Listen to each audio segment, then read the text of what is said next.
Mi esposa infiel dijo que no la puedo dejar después de descubrir que me había engañado. Su padre insistió en proteger hasta el último centavo que yo había ganado. Y ella no obtuvo nada. Muy bien, Reddit. Tengo 32 años, soy hombre. Conocí a Victoria, 29 años, hace 3 años en un evento de caridad relacionado con tecnología. Ella trabajaba en relaciones públicas para una organización sin fines de lucro. Parecía salida de una revista, rubia, alta, siempre vestida como si fuera camino a un brunch en un club campestre. Muy fuera de mi liga, o eso pensé en ese momento. Lo que me atrajo no fue solo su apariencia. Victoria era aguda, ingeniosa, tenía una forma de hacerte sentir la persona más interesante del lugar. Los primeros meses fueron increíbles. Mirando atrás, debí notar las señales antes. Pero cuando tienes 30 y finalmente sales con alguien que parece perfecta, ignoras las advertencias porque no quieres creer que te están usando. La primera gran señal llegó unos 6 meses después, cuando conocí a su familia. Victoria provenía del viejo dinero de Austin. Su padre, Richard, tenía un imperio de bienes raíces comerciales.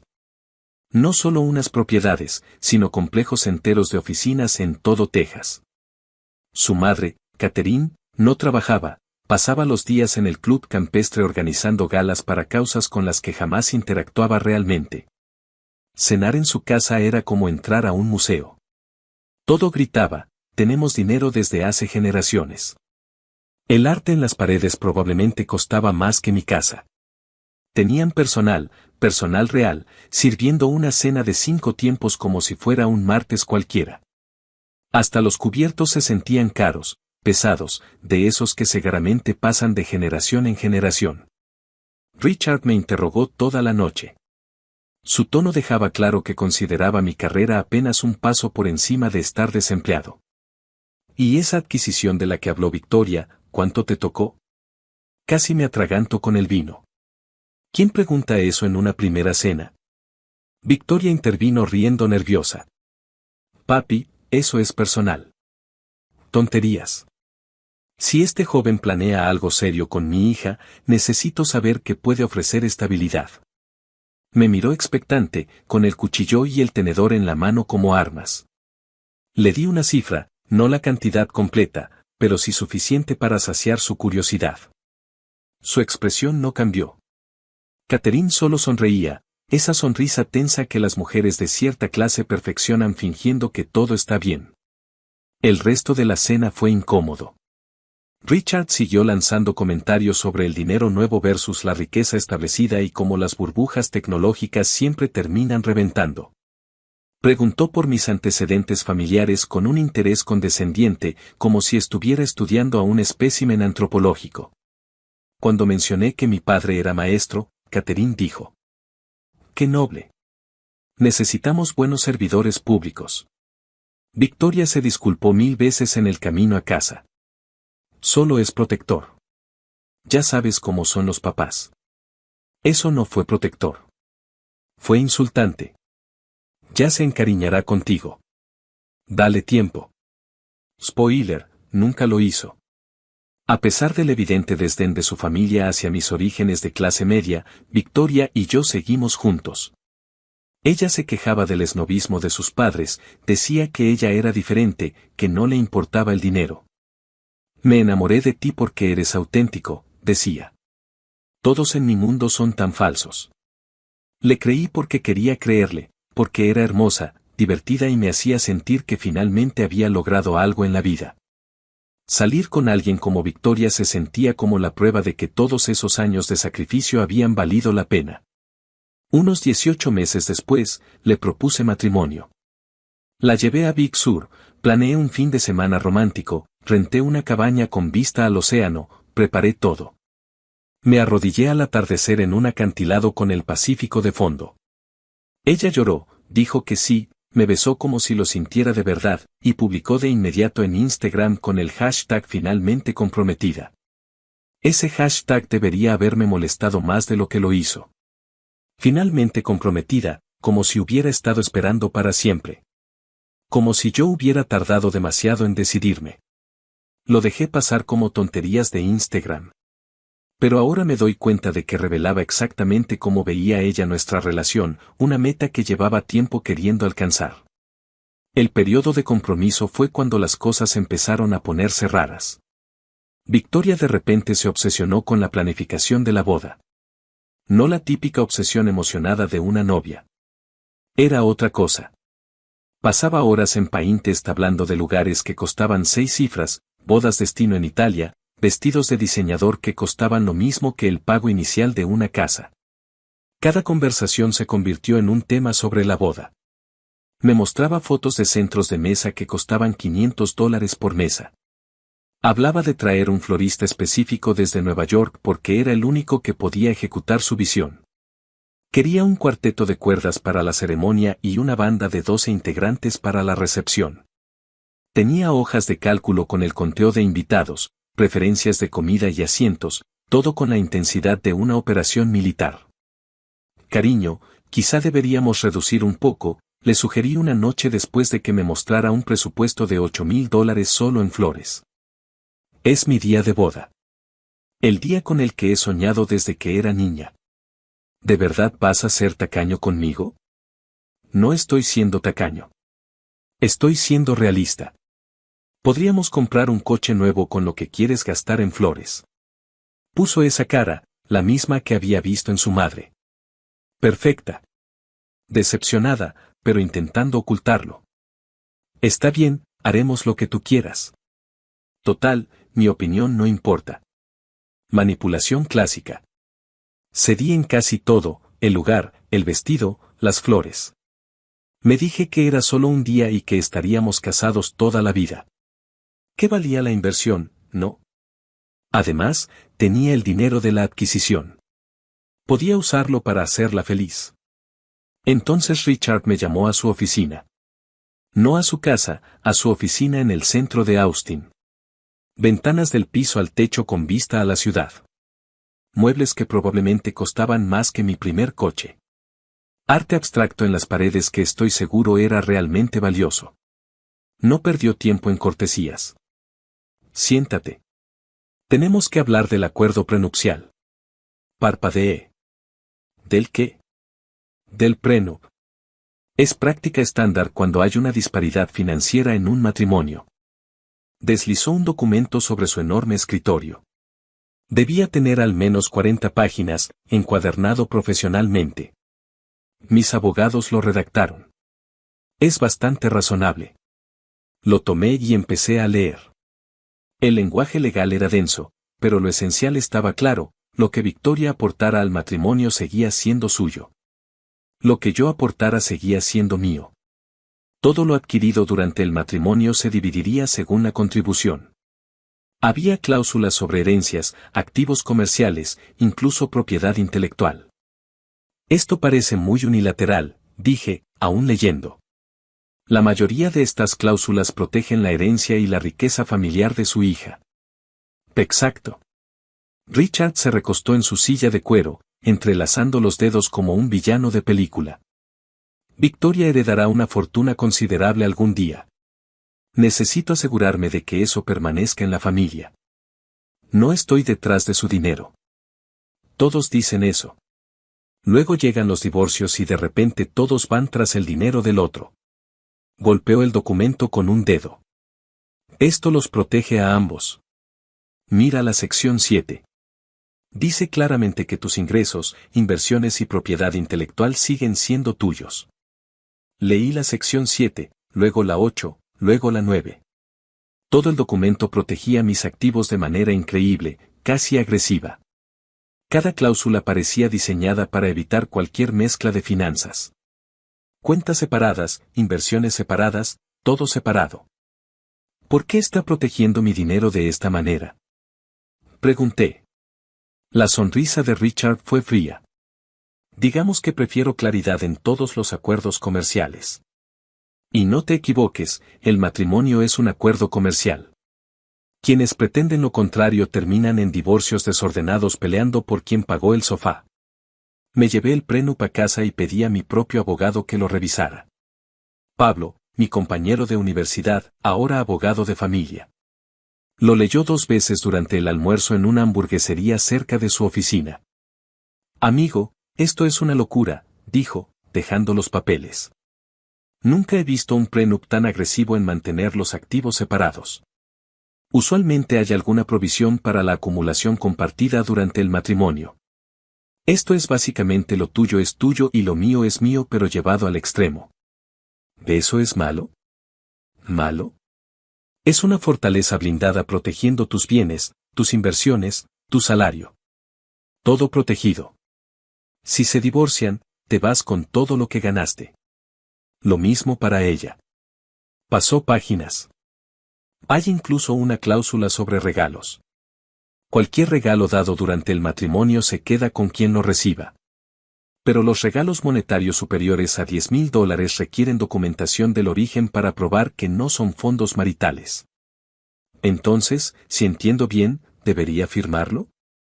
Desde el punto de vista financiero, absolutamente. Este prenup es un maldito búnker alrededor de tus activos. Pero dejó los papeles y me miró serio. Tengo que preguntarlo, ¿por qué quiere su padre esto con tanta insistencia? ¿Qué lo preocupa? Proteger la herencia de Victoria. Sí, pero también está protegiendo la tuya con la misma fuerza. Es como si no quisiera ninguna mezcla financiera en absoluto. Pablo tomó un trago largo de su cerveza. Normalmente, las familias ricas quieren prenups que las favorezcan. Este es agresivamente neutral. Como si estuviera tan paranoico con los cazafortunas que se pasó al extremo contrario. Lo firmé. Victoria lo firmó. Ambos teníamos abogados presentes. Todo fue notariado y legal. En la firma, Victoria casi ni miró los papeles. Solo pasó a las páginas de firma, estampó su nombre con un trazo elegante y empezó a hablar de citas para probarse vestidos. Es solo una formalidad, dijo, restándole importancia. Papá está siendo sobreprotector, como siempre. Si hubiera leído realmente el prenup, habría entendido exactamente cuán protector era. La boda fue hermosa. Si te gustan las demostraciones ostentosas de riqueza. La ceremonia en un lugar exclusivo con vista al lago Austin, recepción para 200 personas, una banda que había tocado en la boda de alguna celebridad cuyo nombre no recuerdo, barra libre con licores de primera. Cena que parecía arte en un plato, un pastel más alto que yo con 5 niveles y pan de oro comestible real. Costó más que mis 2 primeros años de universidad juntos. Richard pagó la mayor parte, cosa por la que estaba agradecido, hasta que Victoria dejó escapar que él esperaba que yo aportara más. «Cree que eres tacaño», me dijo una noche, después de demasiado champaña en alguna fiesta previa a la boda. «Que ganas todo este dinero pero no quieres gastarlo en mí». Yo puse $30,000 para la boda, que no era nada comparado con lo que papá pagó. Tu papá insistió en ese lugar. Yo sugerí algo más razonable. Más razonable, ¿verdad? Dios no permita que parezcamos pobres delante de todos. Eso debería haber sido la señal de alerta número 50, pero ya estábamos casados para entonces. La falacia del costo hundido en su máxima expresión. El primer año de matrimonio estuvo bien. Ni genial ni terrible. Teníamos una casa bonita, que yo compré antes de la boda, así que según el prenupcial era explícitamente mía. Victoria tenía los ingresos de su fideicomiso. Yo tenía mi salario. Manteníamos nuestras finanzas completamente separadas debido a la obra maestra legal de Richard. Eso significaba que yo pagaba la hipoteca. Ella pagaba sus propios gastos. Dividíamos la compra y los servicios. Todo muy transaccional, pero eso pedía el acuerdo prenupcial, nada de mezclar finanzas. Incluso tenía que guardar recibos de los gastos compartidos por si alguna vez necesitábamos documentar quién pagó qué. A Victoria le desagradaba. Estamos casados. ¿Por qué no podemos tener cuentas conjuntas como la gente normal?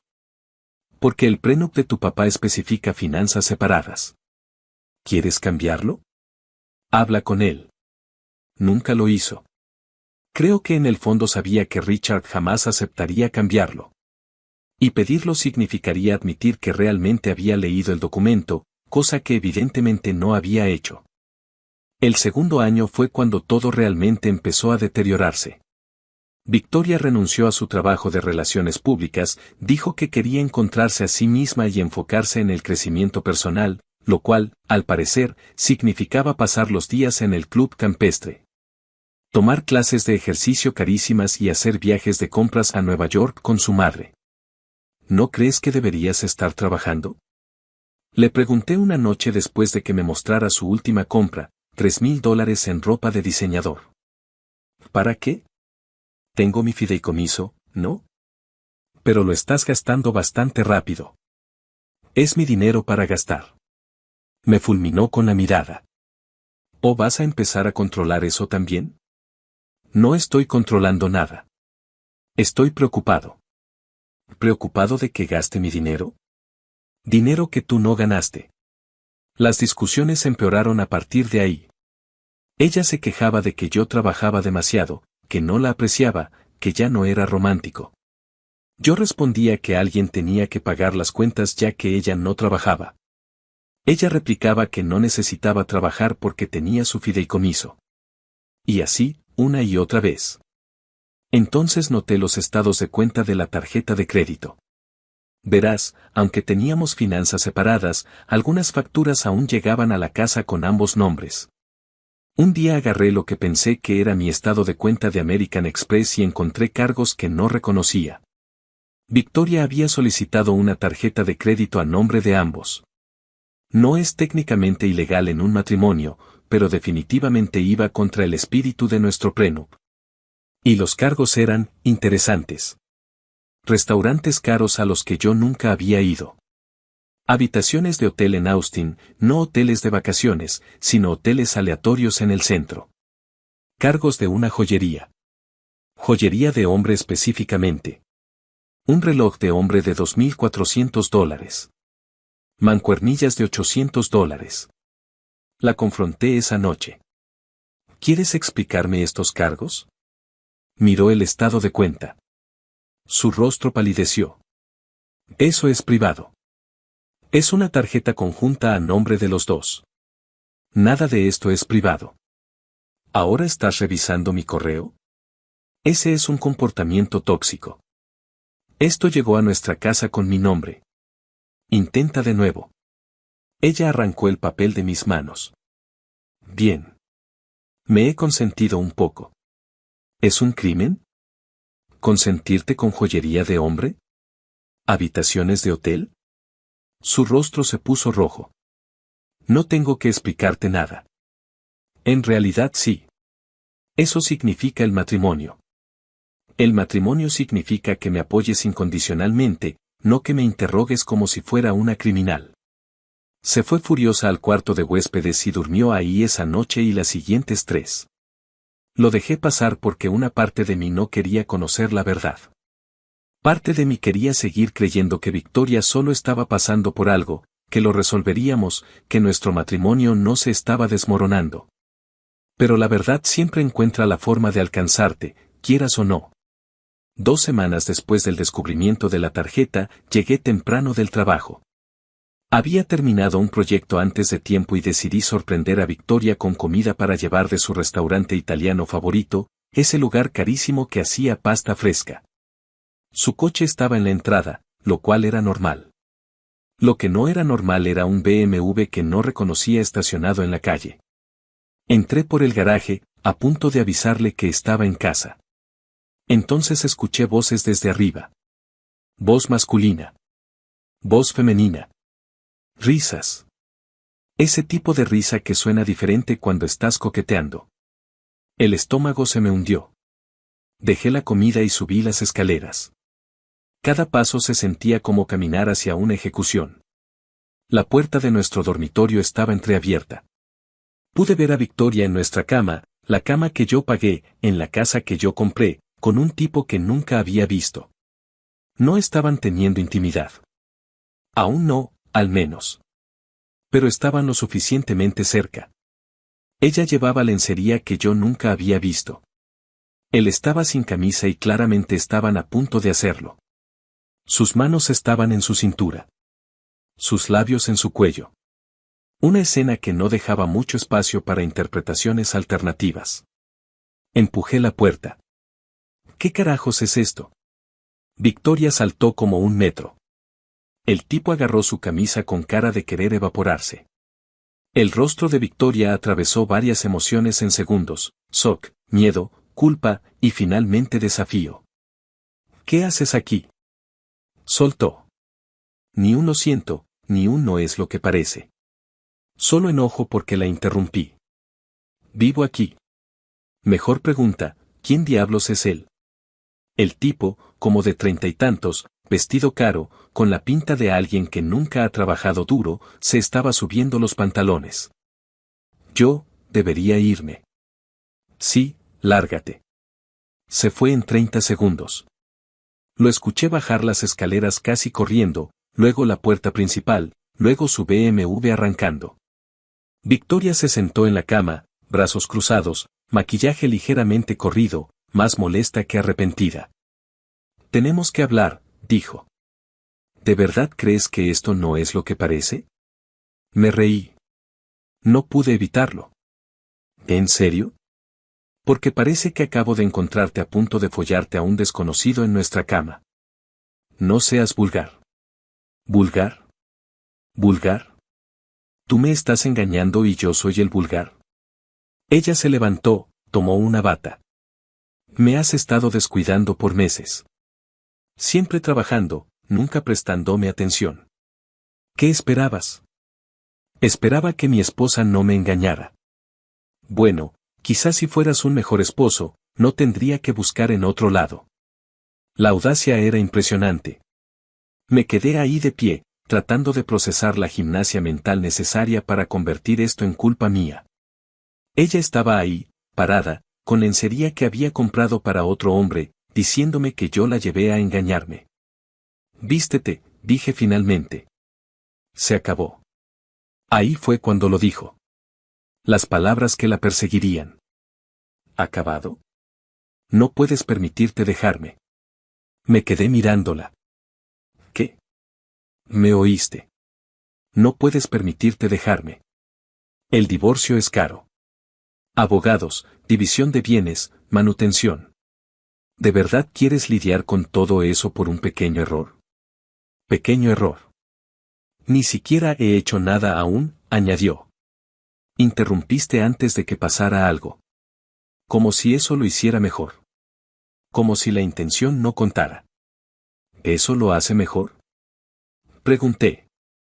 Ella apretó la bata alrededor de su cuerpo, aún con esa expresión desafiante.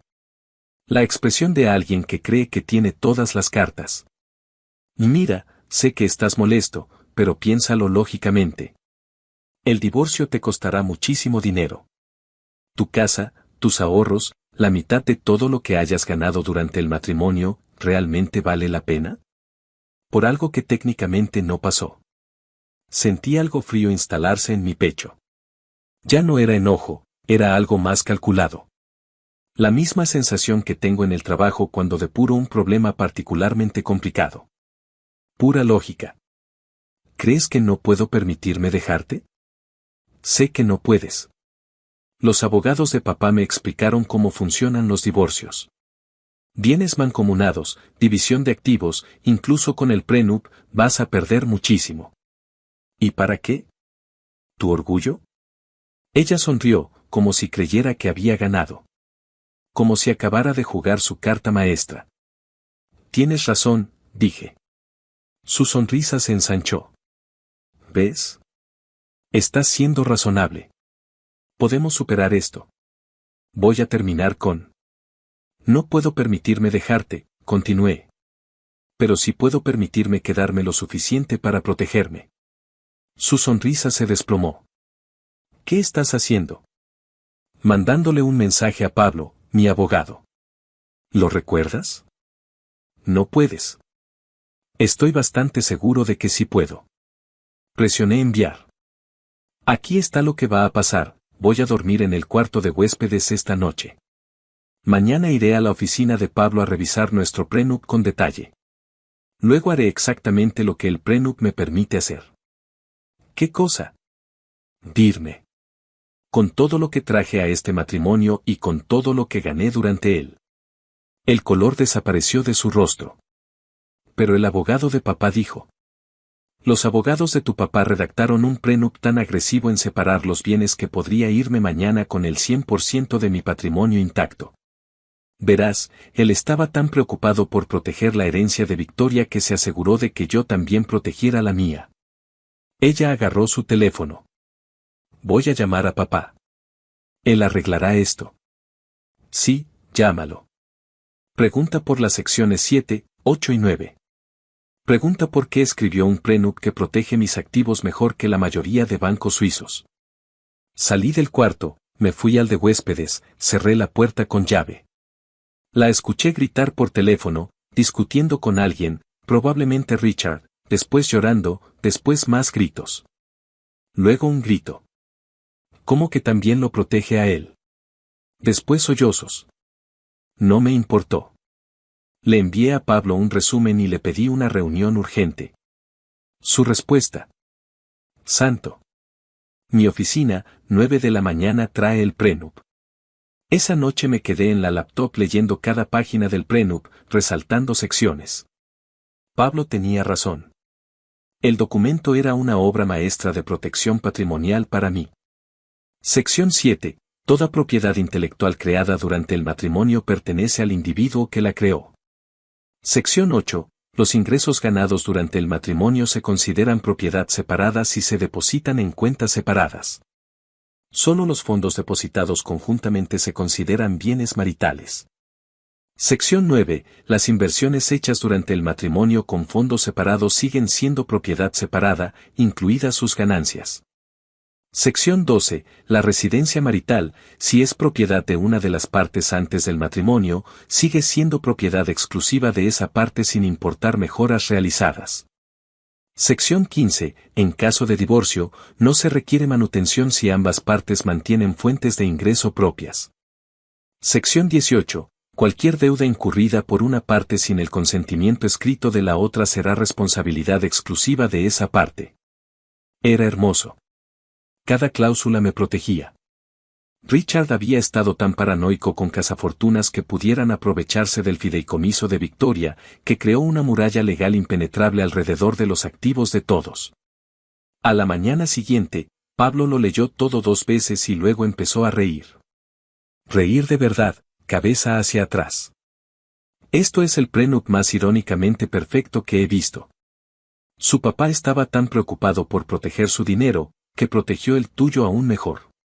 Cada cláusula diseñada para mantener su herencia a salvo también mantiene tus ganancias intactas. Entonces puedo irme. Puedes irte con todo.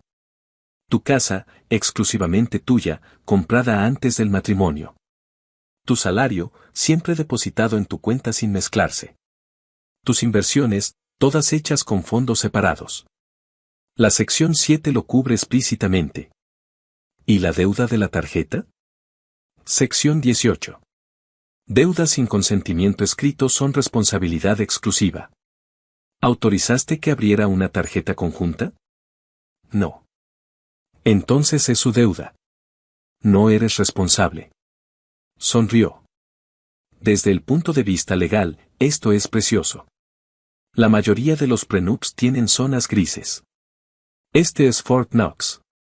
Por primera vez en días sentí que podía respirar. ¿Y ella qué obtiene? Su fideicomiso. Lo que haya en sus cuentas personales. Su coche, su joyería, su ropa. Y ya. Pablo pasó páginas. Richard realmente la cagó aquí. Escribió esto asumiendo que Victoria siempre tendría ingresos del fideicomiso. No consideró qué pasa si se los gasta todos. Y se los está gastando bastante rápido. Pues está a punto de aprender una lección muy cara sobre administración del dinero. Presenté la demanda de divorcio esa tarde. Pablo manejó todo. Los documentos fueron entregados a Victoria en el club campestre, frente a sus amigas de tenis, tal como pedí. ¿Mezquino? Tal vez. ¿Satisfactorio? Absolutamente. Ella me llamó gritando. Me humillaste. Todos lo vieron. ¿Sabes cómo se ve esto? ¿Cómo se ve qué? Los papeles de divorcio.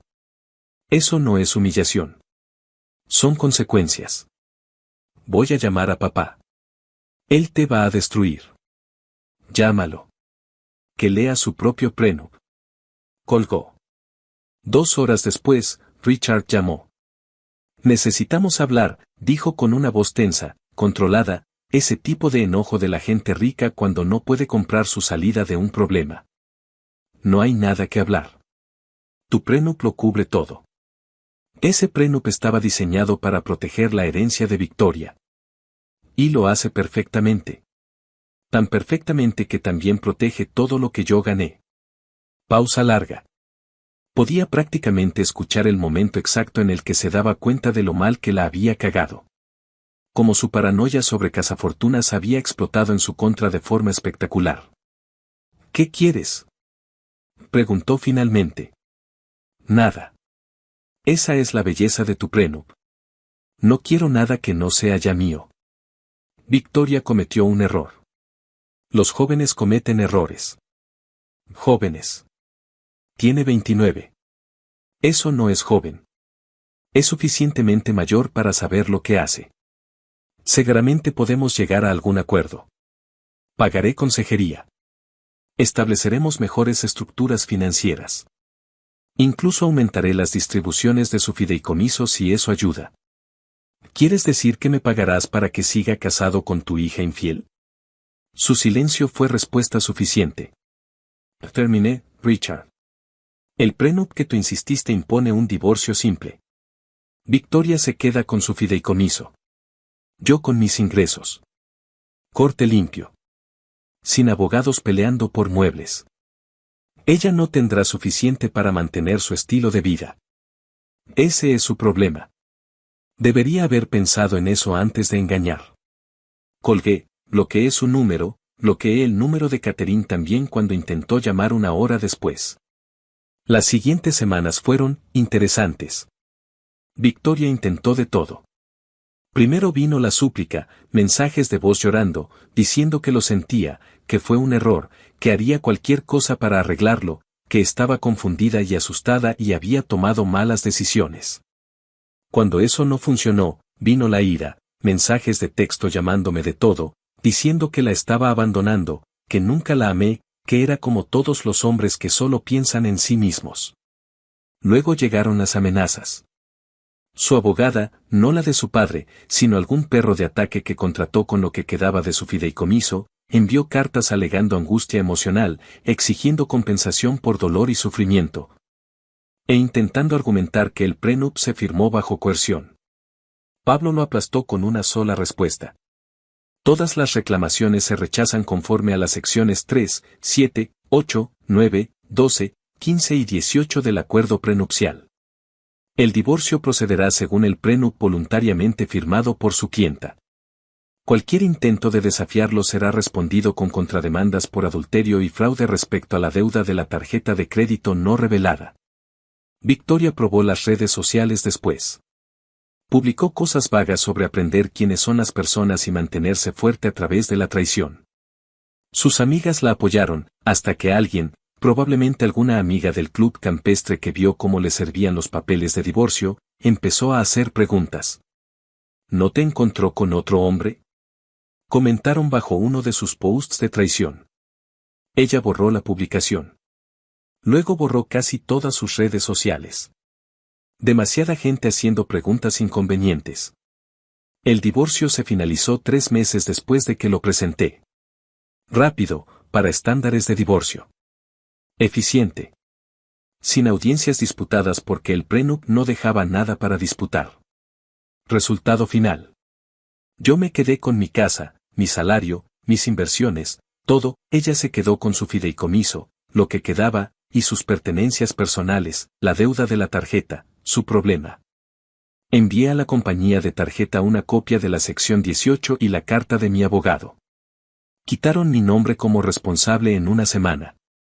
El tipo con el que me engañó desapareció en cuanto quedó claro su nuevo estado financiero. Resultó ser otro niño de fideicomiso atraído por su riqueza. Cuando eso desapareció, también desapareció él. Aparentemente ahora sale con otra chica rica del mismo círculo del club campestre. Victoria tuvo que mudarse de nuevo con sus padres. A los 29. Me enteré por amigos en común que Richard no estaba muy feliz con la situación. Parece que hubo discusiones sobre sus hábitos de gasto, sus decisiones de vida, cómo arruinó un matrimonio con un buen proveedor porque se aburrió. Intentó contactarme una última vez unos 6 meses después de que finalizó el divorcio. Se presentó en mi casa, que era 100% mía legalmente, luciendo, más pequeña, de algún modo menos pulida. Su cabello no estaba perfecto. Su ropa no era de diseñador. Y se veía cansada. ¿Podemos hablar?, preguntó cuando abrí la puerta. No hay nada que hablar. Cometí un error. Lo veo ahora. Fui estúpida y egoísta y arruiné algo bueno. Sí, lo hiciste. ¿No podemos intentarlo otra vez? Empezar de nuevo. He cambiado. Estoy trabajando ahora. Papá me dio un puesto en su empresa. Estoy siendo responsable con el dinero. Incluso vendí algunas de mis cosas de diseñador. Casi me reí. Pasaste 2 años tratándome como una billetera con sentimientos. Me engañaste en nuestra cama. Me dijiste que no podía permitirme dejarte. ¿Por qué demonios querría intentarlo otra vez? ¿Por qué he cambiado? No. Lo que pasó es que ya no tienes acceso al dinero. Eso no es cambiar. Eso no es justo. La vida no es justa. Tú me enseñaste eso. Se quedó ahí parada un momento, luciendo perdida.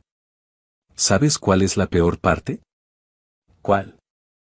Papá no deja de recordarme que esto es culpa mía. Que si hubiera sido inteligente, aún tendría todo. La casa, el dinero, tú. Está tan decepcionado de mí. Dice que soy igual que mi tía, que se divorció 3 veces. Que Richard esté decepcionado de ti es lo menos interesante de toda esta situación. Voy a cumplir 30 en 3 meses. Divorciada, viviendo con mis padres, trabajando en un empleo que odio. Así no se suponía que debía ser mi vida. Debiste pensar en eso antes de engañar.